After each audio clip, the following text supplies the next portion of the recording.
Y nosotros a esta hora muy pendientes de lo que pasa en el tablero internacional, en la geopolítica, en los estudios de Plató, ese debate presidencial Biden-Trump, recibimos a Juan Antonio Aguilar, director del Instituto Español de Geopolítica. Juan Antonio, muy buenos días. Buenos días. Bueno, hasta la encuesta de la CNN Rápida ha dicho gana Trump, pierde Biden. Un Biden que no ha conseguido demostrar ese carácter, esa figura de hombre de Estado que puede durar hasta los 86 años, como querían prepararle sus asesores, y en medio de los ataques continuados. No sé qué lectura hace de lo que ha sido el enfrentamiento entre ambos, de lo que son las dos opciones, si no hay cambios de última hora, para concurrir a esos comicios del 5 de noviembre. Bueno, yo creo que la sorpresa hubiese sido que hubiera ocurrido otra cosa. Todos damos por hecho que Biden no está precisamente en condiciones de poder hacer frente a Trump de una forma normal. Lo que hemos visto y lo que estamos viendo en las últimas semanas realmente a veces parece cruel, ¿no? Es decir, Biden no es tan mentalmente ágil, Biden está muy debilitado, incluso físicamente, se le nota. Todos sabemos las noticias que salieron en cuanto a la posibilidad de que estuviera claramente medicado de forma incluso a veces excesiva para poder aguantar estos trotes. En fin, yo no creo que haya sido una sorpresa para nadie. ¿Puede haber sorpresas ahora en adelante? Puede haberlas. Es decir, el Partido Demócrata, imagino, que estará viendo, no solo en las encuestas, no solo por ver cómo ha sido el debate, sino porque tiene que tener datos más que sobrados, y además directamente de la Casa Blanca, sobre la situación real, y me temo que sí, al menos de parte del Partido Demócrata, va a intentar un cambio de candidato. Es decir, no sabemos quién puede ser, porque lo cierto es que el Partido Demócrata no tiene muchas opciones. Se habla de Michelle Obama, se habla del gobernador de California.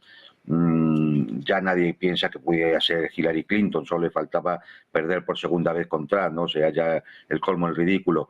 Entonces, bueno, pues, da la sensación de que puede haber algún movimiento del tipo de sustituir a Biden en la Comisión Nacional Demócrata por otra persona, pero la verdad es que no hay muchas opciones. Y Biden, pues, está como está. Es decir, como digo, a veces es una situación un poco cruel, porque es una persona que tiene, bueno, pues las deficiencias propias de alguien que con su edad pues le ha marcado esa situación. A lo mejor en otras personas no. Es decir, Trump está mucho más fresco, está mucho más ágil mentalmente, se le ve más fuerte, con más fortaleza, tanto física como mental. Y bueno, pues y tienen una edad cercana, ¿no? Pero bueno, Biden, por lo que sea, por su cuestión física, personal, su historia o su genotipo, su genética, pues al final se le ve una persona mucho más deteriorada para dirigir la primera potencia del mundo y el maletín nuclear, ¿no? Es decir, yo creo que me da la sensación de que si el Partido Demócrata no hace algo al respecto, en noviembre la victoria de Trump se ve cada vez más cerca. Ahora mismo, incluso por las opciones que podría bajar el Partido Demócrata, como Michelle Obama, otros nombres, decía, porque lo que no podría ser una Hillary Clinton cayendo por segunda vez frente a Donald Trump, parece difícil que incluso en un cambio de última hora pudiera elevarse, por tanto, o mejorarse esa apuesta tal vez de los demócratas. Este debate parece que acerca más a voz de pronto, todo puede pasar, una victoria de Donald Trump. Ayer veíamos como en el discurso volvía a situar como gran rival en esa puja por la hegemonía del mundo a China. ¿Qué podría suponer una llegada de Trump? Desde el punto de vista geopolítico, evidentemente habría cambios. Habría cambios porque, al fin y al cabo, pues, Trump es una persona muy particular, tiene sus propias obsesiones, bueno, o intereses. Yo creo que en el caso de Trump son más bien obsesiones. En el caso de Biden, por ejemplo, con respecto a Rusia, eran más bien intereses. Todos sabemos el recorrido que ha tenido él con respecto a sus relaciones con Ucrania, el régimen de Zelensky y las de su hijo. Pero lo que sí es cierto es que, sea por unas razones o por otras, Trump puede cambiar el foco desde Europa a Asia-Pacífico, con las consecuencias que eso tendría tanto para la Unión Europea como para la OTAN. Evidentemente sería un cambio sustancial. ¿Significa que Trump vaya a abandonar a la OTAN como algunos temen? Pues posiblemente no, pero sí que va a poner unas condiciones que puede que en un momento determinado sean inasumibles por algunos o muchos países de la OTAN, como es el aumento de la inversión respecto al Producto Interior Bruto en temas de defensa, o como es el hecho, a veces, pues, un poco de showman que tiene Trump de ganarse una medalla o la atención del mundo, pues provocando a lo mejor una negociación o incluso presionando a Kiev para que acepte unas condiciones que hasta ahora han sido inaceptables para Zelensky y sus cómplices, ¿no? Entonces yo creo que sí que puede haber cambios. De hecho, los teme. La burocracia europea y en la OTAN temen ese cambio, temen la llegada de Trump. Y bueno, en consecuencia, pues claro que puede haber cambios en la geopolítica. Él se va a enfocar posiblemente por sus obsesiones o por su visión mucho más empresarial con la competencia con China, una competencia en principio comercial, pero también una competencia que precisamente por ese tema comercial, por esa economía, por ese deseo de reindustrializar Estados Unidos, puede llevarle a un mayor enfrentamiento con China. Va a intentar proteger su economía, la economía norteamericana, y eso al final pues lleva a un choque con la potencia emergente que ya no es que le esté pisando los talones, sino que en muchos aspectos la ha superado. Y aquí surge la famosa trampa de Tucídides, ¿no? Cuando una potencia emergente desafía a la potencia hegemónica, pues al final los riesgos de que acabe en un conflicto bélico o en un conflicto con alta tensión son muy grandes. Es decir, hay una experiencia histórica, incluso hay un estudio de Harvard sobre 16 situaciones parecidas en la historia de la humanidad desde los últimos 1000 años, donde creo que de las 16, 14 acabaron en un conflicto bélico.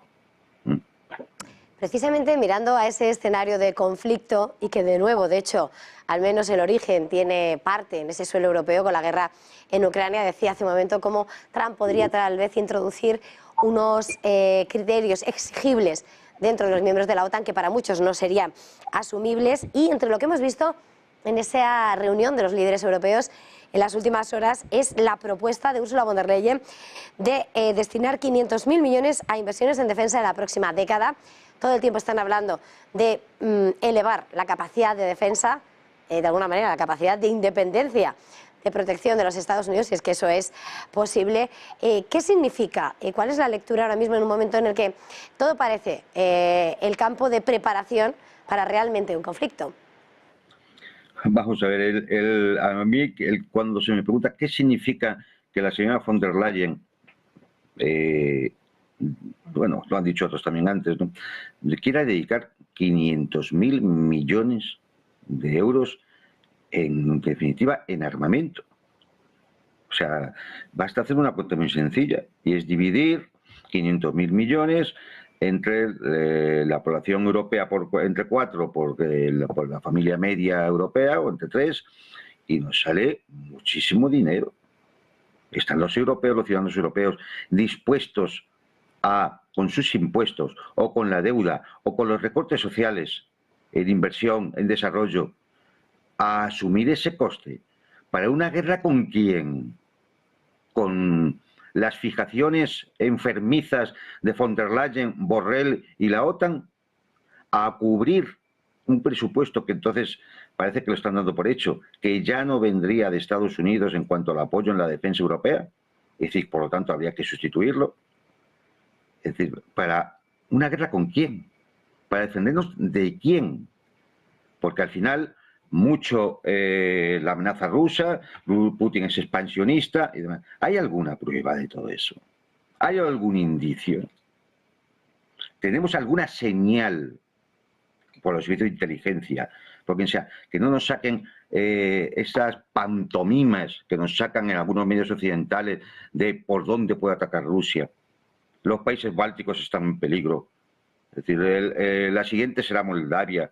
Es decir, todo esto no es serio. Es que no es serio pretender que nos vamos a gastar eso. Mire, ya fracasaron con el intento de la OTAN de tener un fondo de 100.000 millones de euros para Ucrania, o de dólares, no recuerdo exactamente, para Ucrania, para Kiev, con aportaciones de los estados.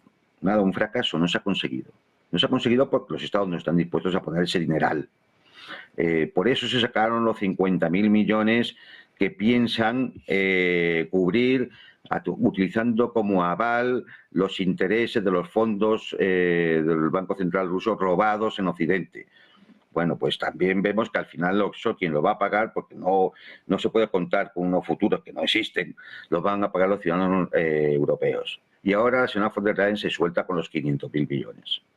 ¿Qué quieren? ¿Crear una demanda artificial para ver si resucitamos de alguna forma la economía europea, que está no solo al borde de la recesión, algunos países en recesión, sino claramente desfondada porque no hay economía real, porque no hay materias primas, porque aquí no existen, porque la producción industrial está bajando, porque Europa se desindustrializa, porque hay una crisis demográfica, porque hay una crisis inmigratoria, porque hay una situación social que no es muy como para tirar cohetes. Y ante todo eso, la única solución que se le ocurre a la señora von der Leyen y a su cuadrilla, ¿qué es? Que nos gastemos 500.000 millones de euros. No hay otra cosa en que gastársela. En función de una amenaza que solo ella debe conocer. Nadie tiene la más mínima señal y nadie pone sobre la mesa un informe serio, creíble, sobre la supuesta amenaza rusa. O sea, es que yo creo que son los ciudadanos europeos los que tienen que reflexionar claramente que cuando aquí se ha votado en unas elecciones y se va a votar en futuras elecciones, a quién eligen o deciden o señalan o designan estos responsables políticos o los que elegimos para que luego en Europa se junten a derecha e izquierda, a PP, PSOE, pero no solo en España, sino en el resto de países también, de progresistas y centro-derecha, para que decidan designar de nuevo a los mismos que durante los últimos años nos han llevado a una situación que no se vivía desde el final de la Segunda Guerra Mundial. Bueno, ¿qué digo? Incluso podíamos pensar que esto puede acabar casi como en los momentos previos de la Primera Guerra Mundial, de 1914, con una serie de un encadenamiento de alianzas que en cualquier momento puede llevar a un chispazo que incendie toda Europa. Y es en esto en lo que están pensando la gente a la que... ¿Saben los españoles a quién han votado en Europa? Han votado realmente, como hacen tradicionalmente, a un partido popular o a un partido socialista para que luego en Bruselas hagan lo que hacen. Para que voten el 90% de las veces de forma similar en las cuestiones que llegan al Parlamento Europeo. Para que decidan que sigan los mismos que nos han llevado hasta aquí, sigan en Bruselas. Es decir, ¿cuál es el cambio? Que Rutte ahora va a ser... había que poner en algún sitio, porque esto entre todos ellos se van cambiando los puestos. Rutte sea ahora el secretario general de la OTAN, o sea, un funcionario, porque el secretario general de la OTAN no pinta nada. Se pinta el mando de la OTAN, que depende de Estados Unidos, de la Casa Blanca. Entonces, este es el tema. 500.000 millones de euros como inversión en armamento es lo único que se le ocurre a la señora von der Leyen. Estamos perdidos. Estamos perdidos. Pues Juan Antonio Aguilar, director del Instituto Español de Geopolítica, ha sido un verdadero placer. Gracias, feliz jornada y buen fin de semana. Hasta vosotros, la próxima. Y nosotros hacemos una pequeña pausa y enseguida volvemos.